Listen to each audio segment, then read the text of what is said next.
et Alain, 06 03 36 38 56.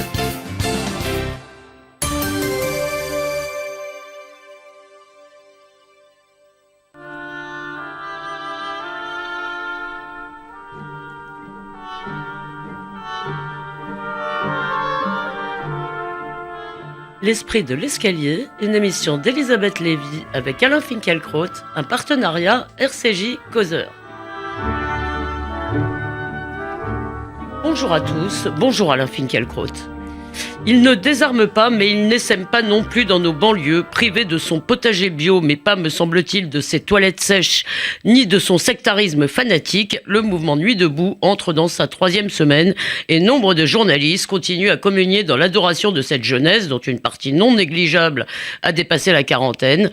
Jeunesse qui est, paraît-il, en train de changer la politique, le monde et la vie avec ses petits bras et ses grands mots.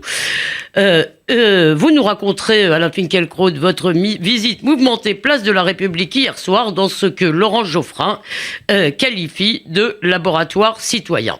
Et cette semaine, même le président de la République était citoyen, en tout cas l'émission à laquelle il a participé, Dialogue citoyen donc, au cours de laquelle il a été confronté à 4 Français. Mais cela n'a rien changé. Il est aujourd'hui de bon ton d'afficher sa détestation ou son mépris pour François Hollande, dont la popularité est au plus bas. Jonathan Sixou nous l'a dit, à 14%, semble-t-il.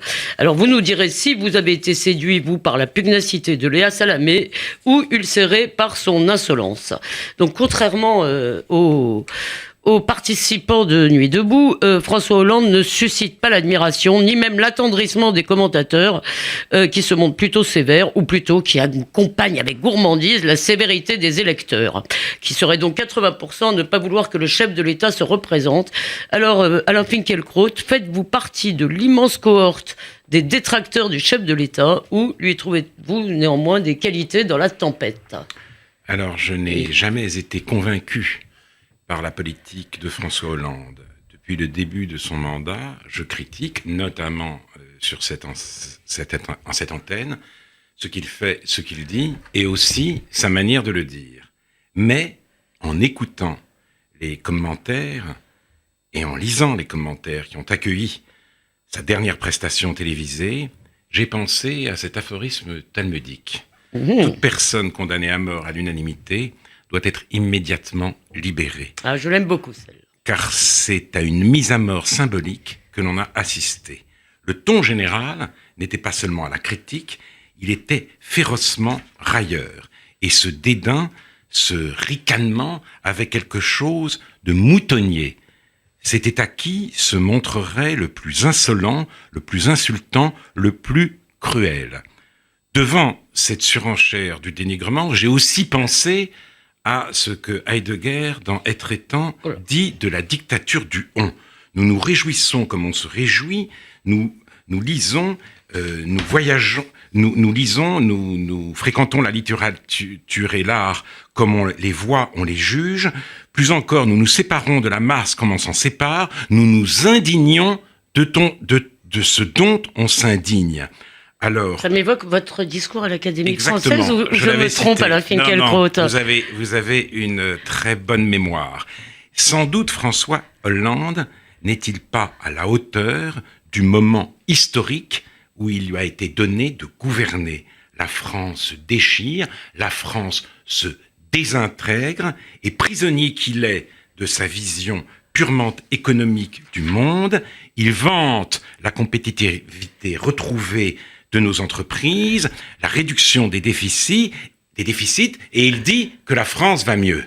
Mais vous-même, quand vous dites il n'est pas à la hauteur, c'est dans le fond, c'est à sa personne que vous vous en prenez, pas seulement à sa politique. Non, c'est sa politique, c'est son attitude générale, mais ses procureurs ne sont pas plus clairvoyants que lui. Et Léa Salamé s'est taillé un beau succès sur ce qu'on appelle les réseaux sociaux pour lui avoir dit que la déchéance de nationalité pour les binationaux convaincus de terrorisme constituait la tâche morale de son septennat. Elle a dit selon certains. Oui, enfin bon. Mais évidemment, sa tirade était très emphatique. Très emphatique, très préparée, très inspirée. Voilà. Mais ouais, donc elle adhérait à ce discours. Et si l'on en reste à l'économie, je ne vois pas ce qu'il y a de méprisable à vouloir engager les réformes nécessaires tout en préservant le modèle social français. C'est peut-être inefficace, mais ce n'est ni ridicule, ni dégradant. Alors, oui. Tout de même, beaucoup de gens ont le sentiment que, d'abord, il est avéré que François Hollande n'avait pas pris la mesure de la gravité de la situation lorsqu'il est arrivé au pouvoir, qu'il a quand même beaucoup de mal à dire, par exemple, je me suis trompé. Oui. Et il n'est pas sûr qu'il mesure aujourd'hui la gravité de la situation. Non, il la mesure y compris pas. sur les questions qui vous sont chères. On n'a pas entendu parler ni d'école, sur la question de l'islam. La question de l'école, la question de l'islam, la question de la désintégration de la France, on a l'impression qu'il ne le voit pas, mais je le répète, ses procureurs non plus. Alors simplement, je me souviens d'un très beau texte de Michel Rocard, intitulé « Gouverner, métier impossible ». Et Rocard, qui a été Premier ministre, écrit « Le métier de gouvernant est à mon sens le seul au monde dans lequel les qualités et talents rendant possible l'accès à une fonction soient radicalement étrangers à ceux qui sont nécessaires pour exercer efficacement la dite fonction ». Alors je dirais les choses un peu autrement. Pour être élu, on raconte une histoire, une fois élu, on se confronte à l'histoire et ce n'est pas du tout la même chose. Alors, on peut dire, oui, il n'est pas fidèle à ses engagements de campagne, c'est vrai, mais je crois que ce décalage est en quelque sorte inhérent, malheureusement, au système démocratique lui-même. Donc vous voulez dire qu'on est obligé de tout promettre et de dire, pour être élu, mon ennemi c'est la finance, et que, dans le fond, non. C'est une sorte de passage obligé aujourd'hui. Non mais Sarkozy a fait très exactement la même chose, travailler plus pour gagner plus, je vais faire ceci et cela, donc si vous voulez... Non, on n'est pas obligé. Il aurait pu faire une campagne moins paresseuse, moins anti-sarkozyste, mais après tout, ses électeurs se sont trompés avec lui. Et il y a quelque chose d'absurde à lui reprocher de ne pas continuer à dire « mon ennemi, c'est la finance » dans la situation qui est aujourd'hui celle de notre pays. Ayons une pensée pour Emmanuel Todd et le hollandisme révolutionnaire. Bon, bah, très bien. Et peut-être un dernier petit mot, parce que ça a fait beaucoup jacasser sur les réseaux sociaux. La réplique de Léa Salamé, qui à mon humble avis était tout à fait justifiée, quand elle a dit au président qui lui disait « Madame Merkel et moi pensons exactement la même chose sur les migrants », elle a simplement lâché « c'est une plaisanterie », ce qui venait à peu près aux lèvres de tout le monde. Est-ce que ça vous a vraiment choqué, ça ? Oui, ça m'a un peu choqué, d'autant qu'aujourd'hui, la politique française et allemande consiste à remettre les clés de notre destin à Recep Erdogan, donc au sultan du Bosphore, qui devient le maître chanteur de l'Europe. Et les Français et les Allemands sont d'accord sur ce point. Pour le reste, en effet, la politique française et la politique allemande sont très différentes. Mais là encore, Léa Salamé voulait amener François Hollande à prendre ses distances avec les propos de Manuel Valls.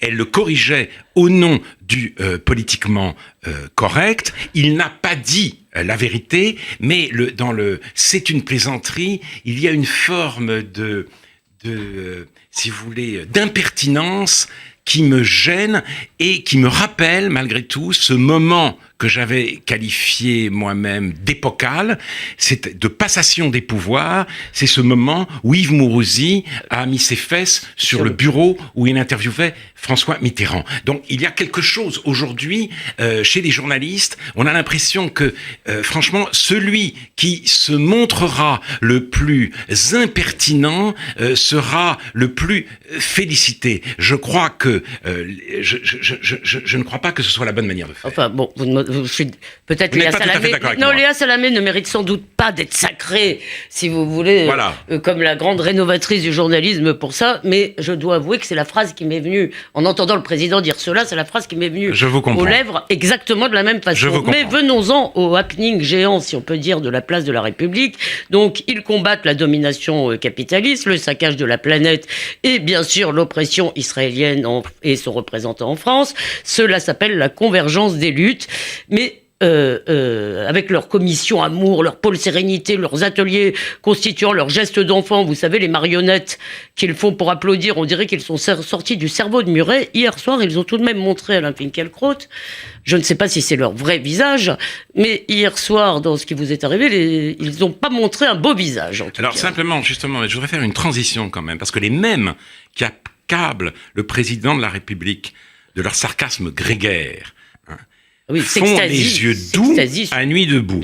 Ils voient dans ce mouvement citoyen le signe d'un renouveau de la politique. On le fête, on l'encense, on le célèbre sur toutes les chaînes de radio et de télévision. Les Arocs debout, vous l'avez vu aussi ? François Ruffin, oui, l'auteur du film Merci Patron, qui a tout déclenché, est salué comme le Messie. La même, c'est Léa Salamé, qui avait donné le signal de la curée dans l'émission Face aux Français.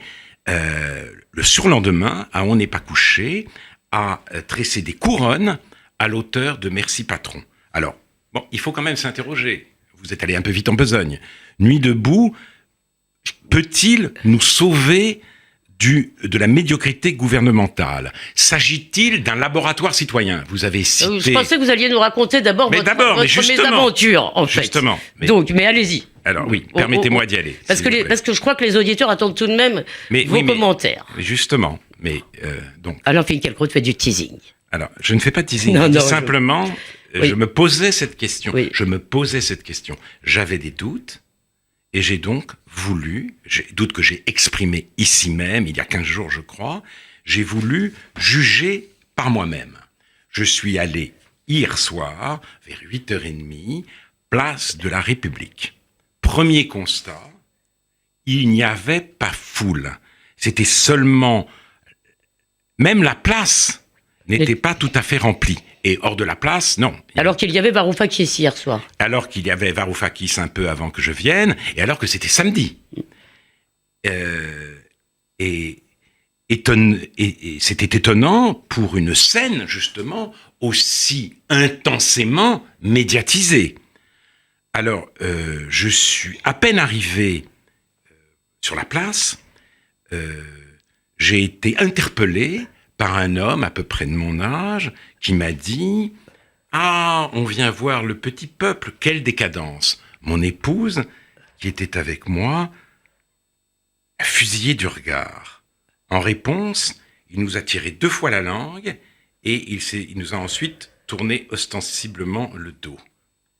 Nous ne nous sommes pas laissés décourager. Et vous ne lui avez pas dit casse-toi pauvre con? Non, nous ne sommes pas laissés. Nous avons continué notre chemin entre les stands qui me rappelaient un peu la place de la Sorbonne en mai 68. Nous nous sommes approchés de l'Assemblée Générale. Avec la Palestine en plus. Là, j'ai pas vu à ce moment-là la Palestine, mais un jeune homme, me voyant passer, m'a dit, le regard noir et le visage fermé, « On n'a pas besoin de vous ici ». Je lui ai répondu que c'était moi qui avais besoin de voir et de savoir.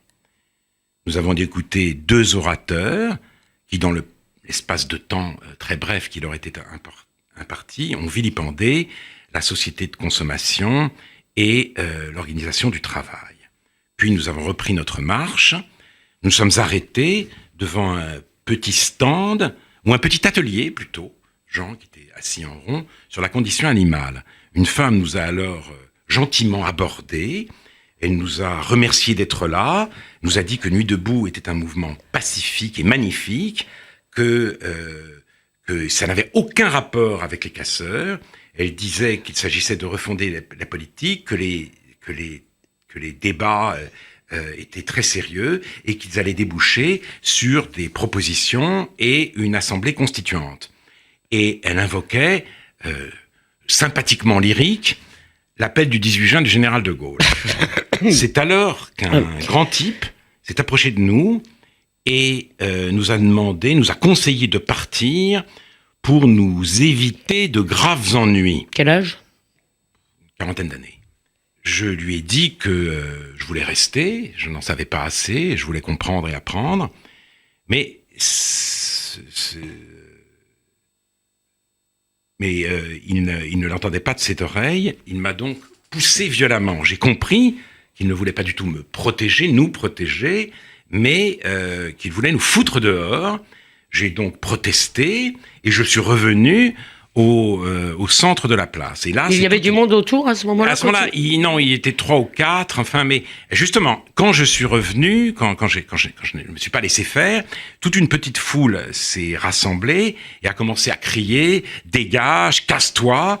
Et donc 2 ou 3 personnes qui semblaient être du service d'ordre de la manifestation m'ont dit que je ne pouvais plus rester, que nous ne pouvions plus rester et que nous devions quitter les lieux pour notre sécurité. Et ils nous ont accompagnés jusqu'au boulevard et nous avons été escortés par la petite foule, déchaînée, et une femme particulièrement excitée m'a dit que je méritais des coups de latte. Et comme je m'indignais, comme je protestais, l'homme qui m'avait bousculé a eu le temps de me cracher au visage. Voilà. Et donc là, nous avons été obligés de quitter les lieux. C'était pas Jules César, hein. C'était pas Veni, Vidi, Vici. C'était Veni, Vidi, Vidi. Voilà. Veni, Vidi, Vidi, Vidi. Est-ce que des gens se sont interposés? Est-ce que des 2 gens ou 3 ont protesté? Quelques personnes ont protesté, c'est vrai. Quelques personnes ont dit il faut pas se conduire comme ça, etc. Mais ils étaient très visiblement minoritaires. Et si j'avais voulu revenir, je pense que mon compte était bon. Donc, franchement, c'était une atmosphère, malgré tout, c'était une atmosphère de lynchage. Telle est donc l'agora de Nuit debout. On y réinvente dans ce laboratoire citoyen la démocratie délibérative, on y discute sans fin, mais entre soi, on ne tolère nulle parole dissidente, ni même aucune présence étrangère, car je ne voulais pas parler, je l'ai dit, je voulais m'informer, mais c'était trop. Je souillais la Nuit debout. Il s'agissait, en me chassant, de purifier la place de la République devenue place de la Révolution. Et j'ajoute, alors justement, j'ai pensé à ce moment-là, j'y avais déjà pensé en regardant les stands, en me promenant sur la place, à mai 68. Mais quand même. Justement, parce que vous m'avez un peu, avec cette référence, j'ai été un peu frappé tout à l'heure. Parce que moi, j'ai assisté à beaucoup de débats, une fois directement, en fait, quelques heures avant vous, et surtout sur Internet, grâce à une application qui s'appelle Periscope. C'est donc interminable, mais c'est surtout d'un niveau, à mon avis, ou alors j'idéalise peut-être à rebours, très inférieur à ce que pouvaient être des discussions de 68 entre des gens qui étaient quand même un peu formés. Mais ça, je pense en effet que entre 68 et nous, il y a l'effondrement de l'école, dont d'ailleurs, comme l'a montré Jean-Pierre Le Goff, 68 est un peu responsable. Mais quand même, il y a une autre différence sur laquelle je voudrais insister. Vous avez raison dans ce que vous dites. Quand même, le maître mot de 68, c'était la lutte, le combat, la révolution même. On parlait encore en ces termes, le renversement du vieux monde. Et en même temps, c'était un moment de grâce, il faut le dire. Je parle de mai, seulement de mai, où tout le monde parlait à tout le monde. Et vous l'avez vu, j'ai apporté ici un livre de Maurice Blanchot, La communauté inavouable. Et voici ce qu'il écrit. Mai 68 a montré que sans projet, sans conjuration, pouvait, dans la soudaineté d'une rencontre heureuse, comme une fête qui bouleversait les formes sociales admises ou espérées, s'affirmer, la communication explosive, l'ouverture qui permettait à chacun, sans distinction de classe, d'âge, de sexe ou de culture, de frayer avec le premier venu, comme avec un être déjà aimé, précisément parce qu'il était le familier inconnu. Donc, je ne veux pas... Il est un peu exalté, Blanchot, dans ce texte. Et je ne veux pas du tout idéaliser ce mouvement. Une méchante radicalité était déjà à l'œuvre, la langue de bois commençait à peser, et dans les années qui ont suivi, cette radicalité s'est épanouie. En 69, Paul Ricoeur, à Nanterre, a pris de la part d'étudiants particulièrement enragés une poubelle sur la tête. Reste quand même ce moment de grâce, je le répète, où tout le monde parlait avec tout le monde, alors qu'il ne s'agissait que de lutte et de combat. Et je ne vous garantis que dans 50 ans, personne ne publiera les slogans de Nuit debout, non, parce que c'est vraiment c'est vrai, vous avez raison. D'autre part, mais justement, mais ce qui est étonnant, c'est que le maître mot de Nuit debout, de cette agora, c'est le débat. C'est le débat, c'est pas le combat, c'est le débat. Et en réalité, le même fraye avec le même. Toute altérité est bannie, l'autre c'est l'ennemi, l'autre c'est le représentant, le salaud, le représentant du vieux monde pourri. En plus, merci patron, hein, c'est ça qui a tout déclenché. Mais je ne suis pas Bernard Arnault, je ne suis pas le président de la Société Générale, je n'ai pas de compte offshore. Attendez, ces gens qui prétendent être, vous savez, contre les médias mainstream, etc., ils pensent sur Alain Finkielkraut ce qu'on leur a dit de penser. Alors justement, donc je ne suis pas non plus encarté au Front National, je suis même régulièrement insulté par Rivarol, mais mais que pouvais-je espérer ? Et là je vous rejoins. Moi, dont les intentions putride et la pensée nauséabonde sont dénoncées jour après jour par tout un tas de journalistes et d'universitaires. La haine qui règne aujourd'hui sur la scène médiatico-intellectuelle s'est traduite logiquement par la violence de la place de la République. Mais vous m'avez pas du tout, parce que évidemment, ça un peu, cet incident a terni la chose, je dirais, mais avant ça, il y a un aspect hautement comique. Moi, je les ai entendus, donc toujours sur mon application, il y a un type qui a demandé qu'on crée une brigade de clowns pour s'interposer avec les CRS. Ensuite, le pôle Sérénité est venu raconter qu'en fait, de Sérénité, il passait son temps à ramasser les poivrons en fin de soirée. Puis, si vous voulez, c'est totalement, muréien, quoi. Mais justement. Et il y a une rage que je voudrais vous faire commenter, qui est une rage d'être ensemble, du partage, de penser tous en même temps, de la fusion. C'est quand même un peu. Oui, c'est-à-dire, c'est effectivement sous couleur de débat, de discussion, de démocratie participative, comme l'a dit Varoufakis, c'est un moment purement fusionnel. Mais Homo Festivus montre aussi quelques penchants à la brutalité. Le sectarisme me frappe énormément dans ce que j'ai subi comme dans ce que j'ai entendu. Donc je veux bien faire la distinction entre les protestataires de Nuit debout et les casseurs, mais ce ne sont pas les casseurs qui ont voulu me lyncher, ce sont les protestataires pacifiques. Alors, ce qui est intéressant... C'est vrai qu'il y a quelque chose d'extraordinairement narcissique là-dedans. Ils ne veulent être qu'entre eux pour s'admirer entre eux, si vous voulez, et surtout se définir, il faut un ennemi. Et là, vous étiez le visage de l'ennemi, en fait, Alain Finkielkraut. Mais justement, je veux dire quelque chose. Nous avons... Non, pas du tout. Nous, sur le boulevard, nous sommes un peu restés, nous sommes promenés, et nous avons rencontré des gens très aimables. Des gens qui m'ont reconnu, qui m'ont parlé...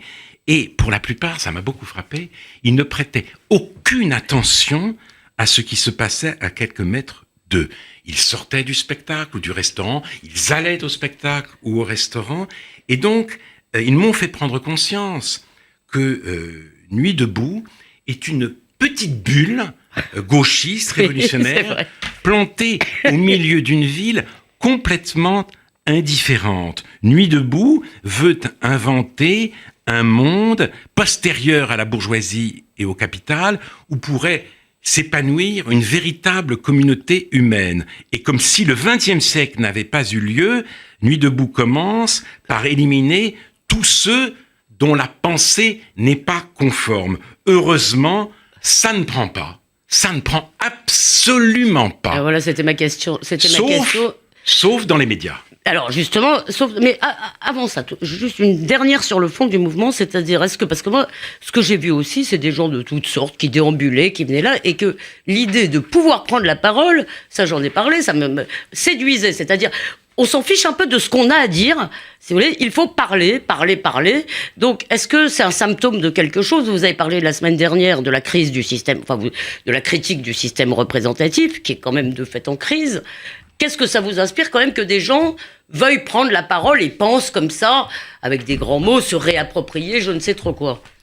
Oh, je pense que ça me fait penser à ce qu'écrivait François Furet à la fin du Passé d'une illusion. Nous voici condamnés à vivre dans le monde où nous vivons, après la fin de l'illusion totalitaire, mais en même temps, dit-il, la démocratie fabrique par sa seule existence le besoin de ce monde dont je viens de parler, postérieur à la bourgeoisie et au capital, où pourrait s'épanouir une véritable communauté humaine. Et c'est précisément ce besoin qui s'exprime, mais précisément dans l'indifférence générale, parce que aujourd'hui, ça ne prend plus. Et je voudrais ajouter que il y a eu un mouvement nocturne en France il y a quelques années. 2005. Les émeutes de 2005. Non, les veilleurs. Ah, les veilleurs, pardon. Les veilleurs, c'est très intéressant, les veilleurs. Parce que ce sont des gens qui étaient, si vous voulez, bouleversés par le mariage pour tous. La GPA, notamment, surtout la gestation pour tous. Surtout la gestation, ils disaient quelque chose se passe, un changement de civilisation dont nous ne voulons pas. Ils se réunissaient le soir, ils discutaient, ils lisaient des textes, et peut-être, je ne sais pas s'ils avaient raison ou s'ils avaient tort, mais les médias, justement, ont décidé que ce n'était pas intéressant parce que ils prenaient l'histoire en sens interdit. Et donc, ils ont été snobés alors que le mouvement a existé. Et ils étaient catholiques aussi. Ils étaient catholiques, bien sûr, tout ça. C'était la réaction en acte. Et il y a un lien, on le voit, entre une Nuit debout et le progressisme mou de Radio France et de Canal+.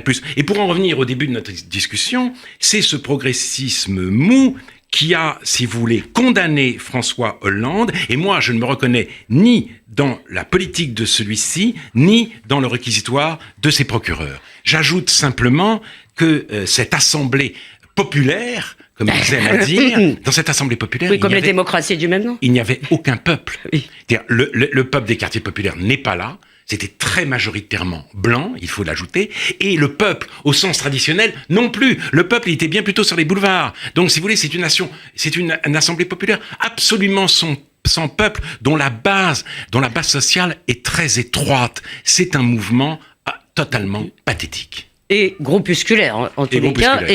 Et donc, ce qui rend encore plus pathétique, disons, l'admiration attendrie dont il fait l'objet. Alors, cher Alain Finkielkraut, merci d'avoir l'esprit non seulement debout, mais, comme dirait Emmanuel Macron, en marche, pour nous montrer la voie. Oh, elle est bonne, celle-là. Nous ne serons pas là la semaine prochaine, car c'est Pessard, et pas celle d'après, car c'est le 1er mai. Nous nous retrouverons donc le 8 mai. Mais d'ici là, on peut réécouter cette émission sur causeur.fr et radio-rcj.info. Et on peut vous lire aussi dans Causeur. Mais surtout, cher Alain Finkielkraut, Raksaméar à vous et à tous les auditeurs. Raksaméar. RCJ.